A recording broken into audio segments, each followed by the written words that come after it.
Tu as le droit hein, d'être dans de la dépendance affective. Et tant que ça te convient, continue. Par contre, voilà, c'est important de savoir que cette dépendance affective attire des situations d'abandon.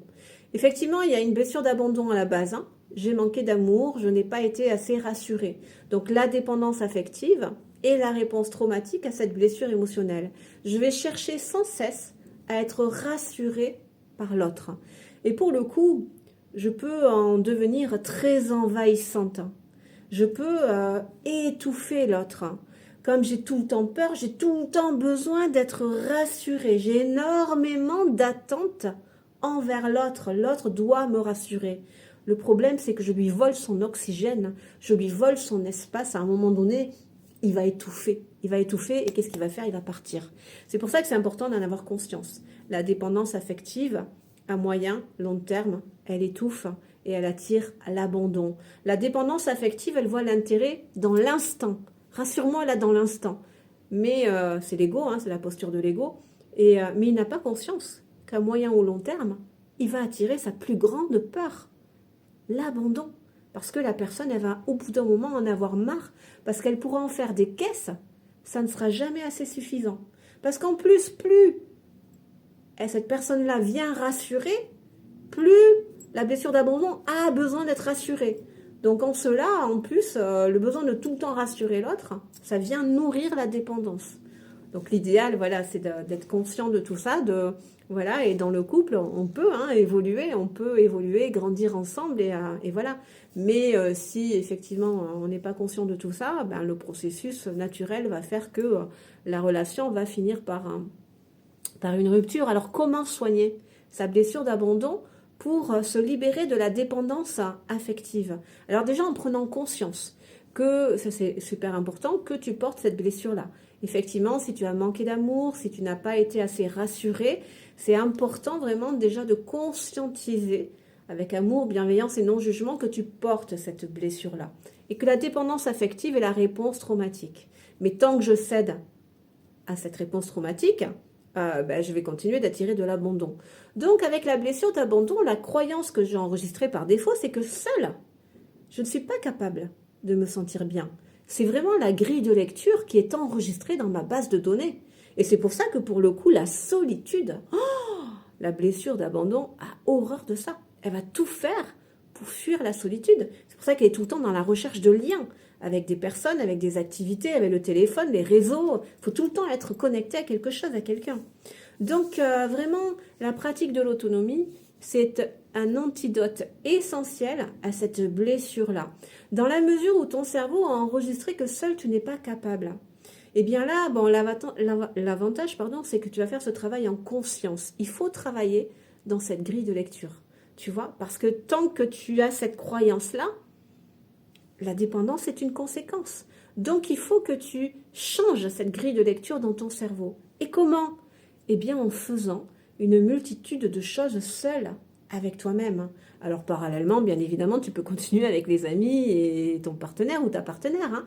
Mais c'est très important aussi que tu commences à mettre en place à ton rythme, petit à petit, des choses à faire seul avec toi-même. L'avantage, c'est que tu le fais en conscience, que tu sais que c'est pour transmuter cette croyance limitante.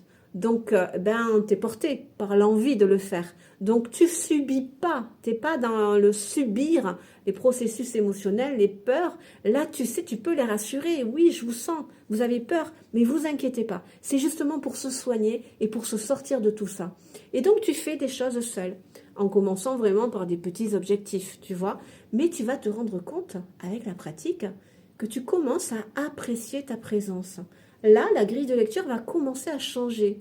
Ah, mais en fait, je suis capable de me sentir bien avec moi-même. Tu peux t'aider de méditation aussi, en pleine conscience, en commençant par 2 minutes par jour, si c'est trop effrayant. Et puis 5, c'est vraiment de te mettre dans cette solitude, en fait. La blessure d'abandon, elle peut te faire systématiquement allumer la télé, par exemple. Même si tu ne l'écoutes pas, du matin au soir, elle est allumée. Eh bien, éteins-la pendant 1 heure. Coupe ton téléphone pendant 1 heure, déconnecte-toi. Ça va venir activer justement la blessure d'abandon. Mais là, encore une fois, tu es en conscience. Tu sais que c'est pour la transformer, pour la soigner. Donc, tu peux parler à ton monde intérieur, à la peur. T'inquiète pas, c'est juste un petit moment, un petit temps pour qu'on comprenne par nous-mêmes qu'on est finalement capable d'accueillir les émotions qui s'activent en nous et puis on est en conscience, donc on peut rassurer notre monde intérieur. Ne vous inquiétez pas, il va rien nous arriver de mal, on va apprendre à apprécier ce temps-là, tu vois. Donc ça c'est vraiment important, vraiment d'apprendre à faire des choses seul avec toi-même. Une autre clé, c'est vraiment aussi la pratique de l'affirmation pour le coup. Parce que quand on porte cette blessure-là, on est tellement dépendant du regard de l'autre, de la présence de l'autre, que la blessure va t'obliger à te taire, à contenir, à dire oui alors que tu n'as pas envie, à ne pas faire d'histoire, pas faire de vagues, tu vois, pour ne pas être abandonné. Le problème, c'est qu'en cela, tu t'abandonnes toi-même. Par exemple, quand tu dis oui alors que tu n'as pas envie, tu es en flagrant délit, t'abandonnes toi-même. Donc l'univers, il répond à ta vibration. Hein. Si c'est comme ça que tu traites, c'est comme ça que tu seras traité. Donc à ton rythme, en commençant vraiment par des situations accessibles, mets-toi vraiment des petits défis atteignables et réalisables. Il ne faut pas aller trop fort d'un coup. Il faut vraiment y aller petit à petit parce que la blessure va s'activer. Donc il faut y aller doucement, il faut la respecter. Mais à chaque fois, tu vas te rendre compte que tiens, mais en fait, j'arrive à traverser les émotions qui s'activent en moi quand j'ose faire ça. Et c'est bien dans cela que tu vas développer ton autonomie émotionnelle, que tu vas gagner en maturité émotionnelle. Et pour le coup, en estime de toi, en amour de toi. Tu te valides, tu vois, et tu gagnes en confiance en toi, confiance en tes capacités à accueillir tes émotions quand tu fais ces choses-là. Donc ça, c'est vraiment une autre clé très importante, la pratique de l'affirmation à ton rythme. Et puis, c'est de ne plus t'abandonner aussi quand tu ressens une émotion qui est compliquée, une peur, quoi que ce soit. Nous, très souvent, quand on est dans cette blessure-là, on va attendre des autres qui viennent nous rassurer. En cela, on nourrit la dépendance. Bien là, c'est à toi à prendre la responsabilité de tes émotions. Et alors, plutôt que de les fuir, de les abandonner, non, reste près de toi. Ne t'abandonne pas et entre en communication avec ton émotion. Pourquoi tu es là? Déjà, qui t'es toi? Quelle est cette émotion? La tristesse, la colère, peu importe, tu notes. Ok, qu'est-ce que tu ressens? Fais-toi des rédactions s'il le faut, mais accueille l'émotion, elle a plein de choses à dire. Il ne faut pas l'abandonner. Donc écris tout ce que tu ressens. Et puis à cause de qui? Et puis à cause de quoi? Et puis de quoi tu as besoin? Enfin, tu vois, c'est vraiment très important de rester près de soi, de ne pas s'abandonner, d'apprendre à s'accueillir dans les émotions. Et puis une dernière clé, et pas des moindres, c'est celle de la persévérance. Parce que une fois, faire ça une fois de temps en temps, ça suffira pas. Il faut le faire jusqu'à ce que ça devienne naturel. Comme tout apprentissage, hein, au départ, n'importe quel apprentissage, c'est pas fluide, c'est pas facile. Il faut y mettre beaucoup de conscience, il faut y mettre beaucoup d'énergie. Mais plus tu pratiques, plus ça devient fluide et naturel. Et bien là, c'est le même processus. Et surtout, tu changes cette croyance, cette grille de lecture dans ta base de données.